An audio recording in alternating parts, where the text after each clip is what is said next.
religieux. Coup de projecteur maintenant sur un phénomène dont on parle peu.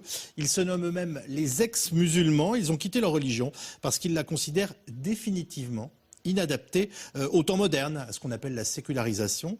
Certains sont en danger de mort dans leur pays d'origine et viennent de se réunir à Londres. Leur constat est terrible puisqu'ils estiment que leur religion n'est pas compatible avec les valeurs humanistes des sociétés démocratiques. Magali Lacrose, Joël Lefebvre. À l'heure de la prière de la mosquée de Whitechapel, ils sont aux abonnés absents.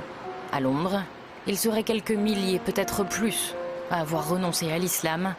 Et pour ça, ils risquent leur vie dans leur pays d'origine. Mariam Namadi a quitté l'Iran il y a des années et elle a eu cette idée un peu folle de fédérer les ex-musulmans en Angleterre. Beaucoup de gens se posent des questions. Et notamment grâce aux réseaux sociaux, Internet, ce combat est devenu plus visible.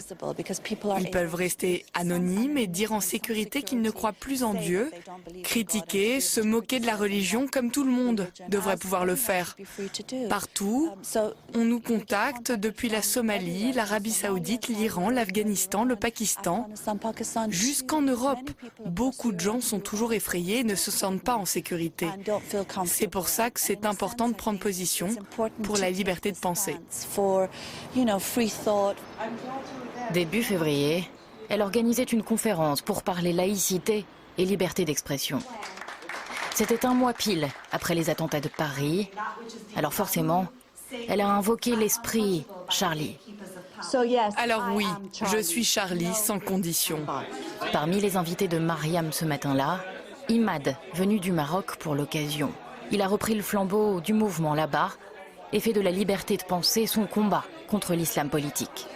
La récitation du Coran te permet de lire bêtement le Coran sans comprendre. Mais comme j'étais mauvais à la récitation, j'étais forcé de comprendre, j'étais forcé de vouloir comprendre et vouloir être meilleur en autre chose. Et je crois que si on lit le Coran d'une vue sceptique et avec les tafsirs, avec l'histoire d'islam, c'est super simple de renoncer à cette religion que je vois barbare, cette religion qui n'est pas la bienvenue dans les valeurs humaines, dans les valeurs le siècle où on vit aujourd'hui.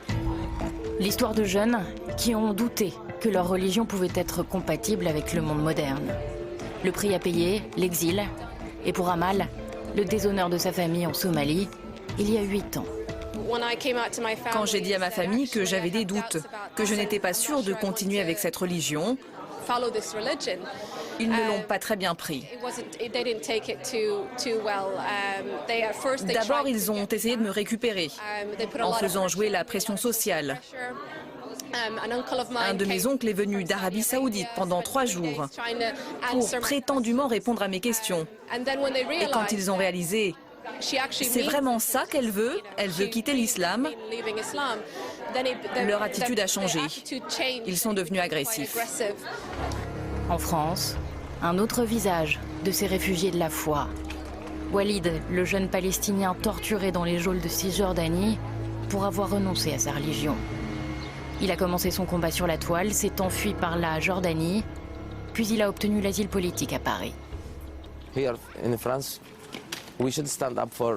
Ici en France, il faut se battre pour la laïcité, pour aller de l'avant, pas revenir en arrière.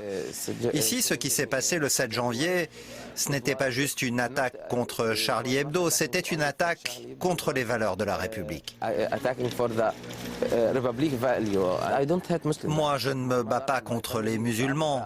Ma mère et ma famille le sont. Je ne les détesterai jamais. Ce que je ne supporte pas, ce sont les conséquences de l'islam.